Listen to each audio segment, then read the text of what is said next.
You think family means safety. You think the people who share your blood are the ones who would never betray you. You think loyalty is inherited. But the most dangerous manipulation in your life has never come from strangers. It has come from the people who knew your name before you knew yourself. It has come from inside the house. The moment you assume family is immune to power dynamics, you lose. Not slowly. Immediately. Because while you were operating on sentiment, they were operating on strategy. While you were protecting feelings, they were studying your weaknesses. And the worst part, you handed them every weapon they've ever used against you. You gave them access. You gave them trust. You gave them your fear, your shame, your secrets, your dreams. And some of them stored all of that, not to protect you, but to use it when the moment was right. Once you see this, you cannot unsee it. This is not an attack on family. This is not permission to become cold or cruel. This is something far more dangerous. It is clarity. Machiavellian clarity. The kind that separates men who get used from men who can never be used again. The kind that rewires how you see relationships at their root level. After this, the naive warmth you extended to every person with your last name will be replaced by something more powerful: discernment. Strategic restraint. The ability to love without surrendering your position. Most people never develop this. Most people spend decades being drained, manipulated, and emotionally held hostage by family members they refuse to correctly identify. They call it loyalty. They call it love. What they are actually practicing is strategic blindness, and it is costing them everything. Their peace. Their ambition. Their identity. Their future. You are here because you are not most people. Or you are ready to stop being most people. 500 years ago, Niccolo Machiavelli wrote one of the most ruthless examinations of human nature ever produced. Not because he was evil. Because he was honest. He understood that sentiment without strategy is not virtue, it is vulnerability. He understood that the people closest to a ruler were often the ones most capable of destroying him. Not enemies at the gates. Advisors at the table. People with access. People with intimacy. People who understood the interior architecture of a man's weakness. History has not changed. Human nature has not changed. The only thing that has changed is the setting. The court is now the family dinner table. The kingdom is now your career, your mental health, your emotional bandwidth, your future. And the threat is wearing the same face it always has, someone who knows you well enough to hurt you precisely. Here is what you will walk away with. You will never look at family the same way. You will stop confusing proximity with loyalty. You will stop confusing obligation with love. You will stop letting shared DNA serve as a pass to bypass your discernment. You will become strategically untouchable, not by becoming cold, but by becoming clear. There is a version of you that cannot be guilt-tripped into funding someone else's chaos. There is a version of you that cannot be emotionally destabilized by someone who learned your triggers in childhood. That version of you begins here. Write this down. Number 1. The emotional creditor. This family member never lets you forget what they did for you. Every favor has an invoice attached. Every sacrifice becomes collateral. They gave, yes, but they gave strategically. They gave in a way that created debt. And they have been collecting interest on that debt ever since. Psychologically, this is one of the oldest manipulation architectures in existence.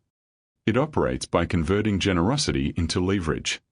On the surface, it looks like care. Underneath, it is a control mechanism.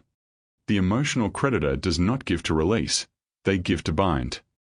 They build an architecture of obligation around you so quietly, so patiently, that by the time you realize you owe them, you have already been shaped by the debt. Most families have one. The parent who sacrificed everything and reminds you every time you try to assert independence.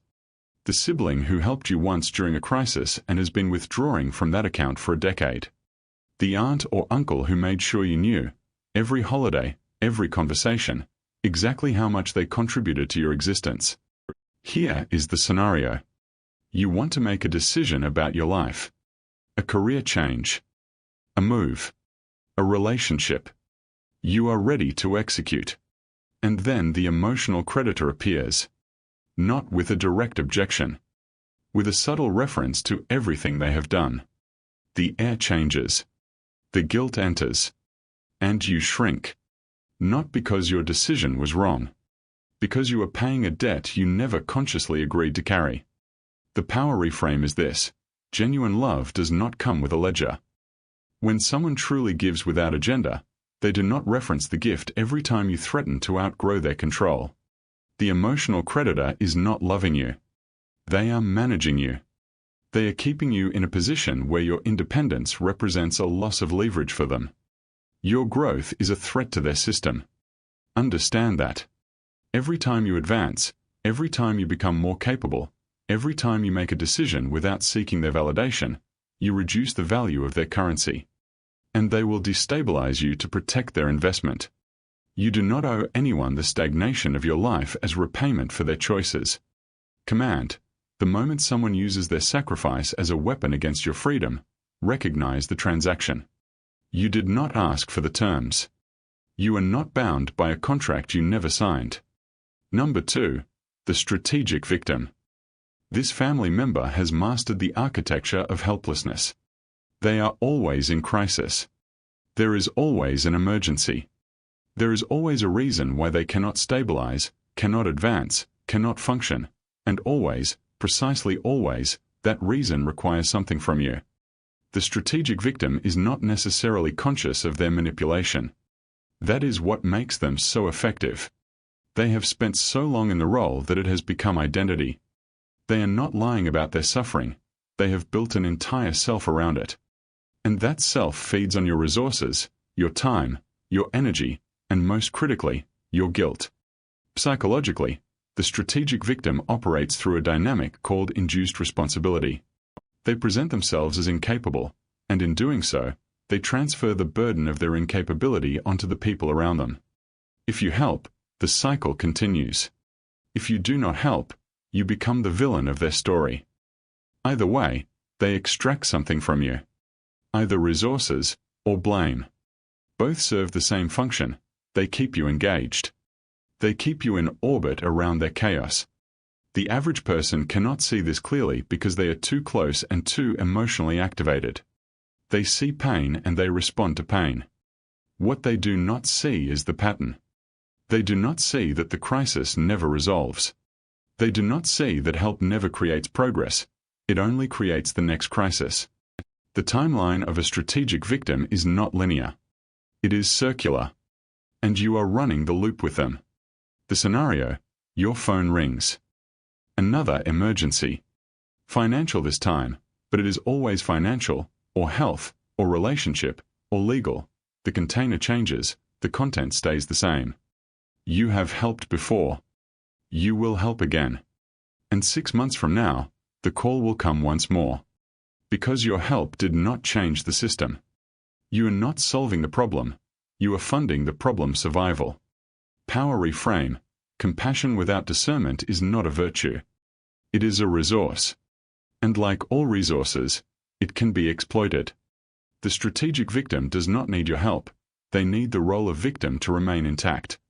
Every time you rescue them, you confirm that role. You are not helping a person transform. You are helping a pattern persist. The brutal truth is this: your sacrifice will not save them. Your sacrifice will only exhaust you. Comment below: I protect my energy. Number 3, the proxy saboteur. This family member does not attack you directly. They would never do that. They love you. They are proud of you. They tell other people that. But behind the warmth, something else operates. They make comments that land like seeds, small, unremarkable, but designed to grow into doubt. They ask questions that function as challenges. They celebrate your failures with more energy than your victories. They are never aggressively against you. They are subtly undermining you. And that subtlety is the weapon. The psychology here involves what researchers call passive aggression elevated to strategic deployment. The proxy saboteur has learned, usually from early life, that direct confrontation is dangerous. So they learned to operate indirectly. A compliment with a clause attached. A question that implies inadequacy. Advice that is actually a verdict. Concern that is actually surveillance. Every communication carries a secondary message, and that secondary message is always some variation of, "You are not as capable as you think." Why do they do this? Because your success threatens their self-concept. This is a family member whose identity, somewhere deep, is built on a comparative structure. They need you to be only slightly below them, or struggling in ways they are not struggling, or uncertain about the things they feel certain about. Your clarity disturbs them. Your progress unsettles their internal hierarchy. They cannot celebrate you without it costing them something psychologically, so they don't. They celebrate a version of you that stays manageable. The scenario: you share something you are building. Something real. Something you are proud of. Their response is technically positive. But there is always a but. There is always a just be careful. There is always a reference to someone who tried something similar and failed. There is always a question that makes you feel slightly less certain than you did before the conversation. You leave the room with less energy than you arrived with. That is not coincidence. That is consequence. Power reframe. The proxy saboteur reveals themselves through your internal state after every interaction. If the people in your life consistently leave you feeling smaller after sharing your vision, that pattern is data. Not all diminishment comes loudly. Some of it comes as concern. Some of it comes as, "I just want you to be realistic." Realism from someone who is threatened by your ambition is not wisdom. It is disguised sabotage. Guard your vision like classified information.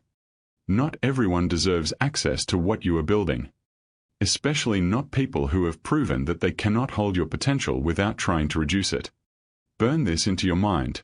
The people who cannot celebrate your ascent are not your people, regardless of their last name. If this is hitting differently, subscribe to Dominion Protocol. This channel is built for those who are serious about operating at a different level. Number 4. The loyalty extortionist. This family member weaponizes belonging. They use the concept of family, the culture of it, the tradition of it, the blood of it, as a mechanism to enforce compliance. To question them is to betray the family. To set limits is to disrespect the lineage. To evolve beyond the family's collective identity is to abandon who you are. They frame your growth as rejection. They frame your independence as arrogance. They frame your discernment as coldness. And through all of it, they are doing one thing: using the emotional architecture of family identity to prevent you from becoming anything they cannot control. This is the most insidious of the 4 because it does not feel like manipulation. It feels like love. It feels like tradition. It feels like belonging. The loyalty extortionist does not operate from a place of malice. They operate from a place of deep, unexamined fear. Fear of being left behind. Fear of your evolution exposing the stagnation they chose. Fear of a future in which the family's collective story is no longer the dominant narrative of your life. The psychological mechanism is tribal identity weaponization. Humans are built for belonging. It is hardwired, evolutionary, primal. The loyalty extortionist exploits that wiring. They know, consciously or not, that threatening your sense of belonging triggers a fear response that bypasses rational thought. They are not arguing with your logic. They are attacking your nervous system. And for most people, it works. It has worked for years. It has kept entire generations small, compliant, and culturally imprisoned inside family systems that were never designed to produce free people. The scenario: you begin to change. You begin to read differently, think differently, make different decisions. You become less reactive. You set limits with more clarity. You stop attending every obligation out of guilt. And the loyalty extortionist escalates. You are accused of thinking you are better than everyone. You are told that your new mindset is foreign, dangerous, arrogant. The family becomes a pressure system designed to push you back to baseline. Not because baseline is good, but because baseline is familiar, and familiar is controllable. Power reframe. Family is not a sentence. Loyalty is not the same as submission. Belonging is not the same as conformity. Machiavelli understood that those who claim power over you through tradition and duty are using ancient social code as a substitute for actual authority. They have no real power over your life, only the power you give them access to through your fear of separation. You can love your family and still refuse to let your family define the ceiling of your existence. Those two things are not in conflict. Only the loyalty extortionist will tell you they are, because your liberation costs them the leverage they have spent years constructing. The evolved understanding is this: real family celebrates your growth even when it unsettles them. Real loyalty does not require your stagnation as proof of its existence. Anyone who demands that you shrink as evidence of your love is not expressing love. They are expressing ownership. And you are not property. Command: stop performing loyalty to systems that punish your evolution. You can honor your origin without being imprisoned by it. Now we move to what this all means. You have identified the emotional creditor, the strategic victim, the proxy saboteur, the loyalty extortionist. You have named them. And naming is the first act of power. But naming is not enough. Recognition without recalibration is just awareness without armor. The question is not only who these people are. The question is, what does this understanding require of you now? It requires the death of the version of you that operated without this knowledge. That version of you, the one who absorbed guilt as identity, who rescued dysfunction as proof of love, who allowed subtle diminishment as a condition of belonging, who shrank his vision to remain acceptable, that version is done. That version served a purpose. It kept you connected. It kept you safe inside systems that would have expelled you for thinking clearly. It survived the early years when you had no other option. But you have other options now. And that version of you, the soft one, the compliant one, the one who confused guilt with loyalty and obligation with love, that version must be executed. Not wounded. Not reduced. Executed. Completely. Because a wounded version of that self will still answer the phone at midnight. It will still transfer money it cannot afford to transfer. It will still shrink in rooms where it should expand. It will still apologize for its ambition to people who were never capable of honoring it. You do not wound weakness. You execute it. This is not cruelty. This is architecture. You are building a new structure of self, one that is capable of love without losing position, capable of care without losing clarity, capable of family without losing freedom. That structure cannot be built on the foundation of the old self. The old self has to go. Every habit of self-abandonment. Every reflex of guilt-driven compliance. Every pattern of shrinking yourself to manage someone else's insecurity. Gone. Say it with me. I am no longer available to be managed. The new version of you operates differently. It does not move from sentiment. It moves from strategy. It does not react to manipulation. It observes it. It does not get destabilized by guilt. It analyzes the mechanism producing the guilt and responds to the mechanism, not the emotion. It does not confuse someone's emotional volatility with emergency. It does not confuse someone's disappointment with moral failure on your part. The new version of you understands something the old version never grasped. You cannot build anything of real power while you are constantly available as an emotional resource for people who have no intention of evolving. Energy is finite. Attention is finite. Time is absolutely finite. Every hour you spend managing someone else's manufactured crisis is an hour not invested in your own architecture. Every emotional extraction you permit is a withdrawal from the account that funds your future. The people who reach the levels you are trying to reach, the ones who build real things, think clearly, operate with real power, they have all made this calculation. Not because they are cold. Because they are serious. Because they understood, at some point, that the cost of indefinite availability to dysfunction is the forfeiture of their potential. You are not built to be an emotional ATM for people who will never change. You are built for something harder, something rarer, something most people in your family line will never achieve. A life constructed on your own terms, in your own vision, executed with your own discipline. That life does not coexist with the patterns you have just identified. It cannot.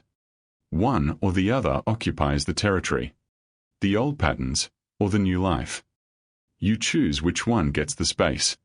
This is the moment. Not tomorrow.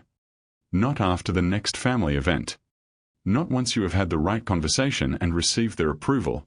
That approval is not coming. The version of them that validates this evolution does not exist. You are not waiting for permission. You have never needed it. Comment: I move without permission. Machiavelli's final lesson on power is one of the most overlooked. It is not about domination. It is not about fear. It is about this. The truly powerful man is the one who sees clearly when everyone around him is seeing through the fog of sentiment. The fog of what should be. What family is supposed to mean. What loyalty is supposed to look like. The clear-eyed man does not operate in that fog. He names what is real. He responds to what is real. And he builds accordingly. You now see clearly. Not perfectly. Not completely. But clearly enough. Clearly enough to stop handing the people who diminish you access to the internal architecture of your life. Clearly enough to stop mistaking obligation for love. Clearly enough to understand that distance from certain people is not abandonment, it is precision. It is the surgical removal of what is actively working against your becoming. This is who you are now. Strategic. Discerning. Unmoved by manipulation that once destabilized you completely. A man, or woman, who understands that love and leverage are not the same, and who is no longer willing to confuse them. The old version is buried. What rises now is something different. Something that cannot be guilt-tripped into smallness. Something that sees the emotional creditor's invoice and does not pay it. Something that watches the strategic victim's crisis without being absorbed into the cycle. Something that hears the proxy saboteur's code of diminishment and neither internalizes it nor argues against it, simply notes the source and proceeds. Something that stands inside the loyalty extortionist's pressure and does not flinch, does not collapse, does not apologize for its clarity. That is power. Real, durable, unperformable power. Not dominance over others. Dominance over the version of yourself that was always being dominated. You have always been capable of this. The only thing that stood between you and this version of yourself was the clarity you now possess. Once you see this, you cannot unsee it. The game has changed. You have changed. There is no going back.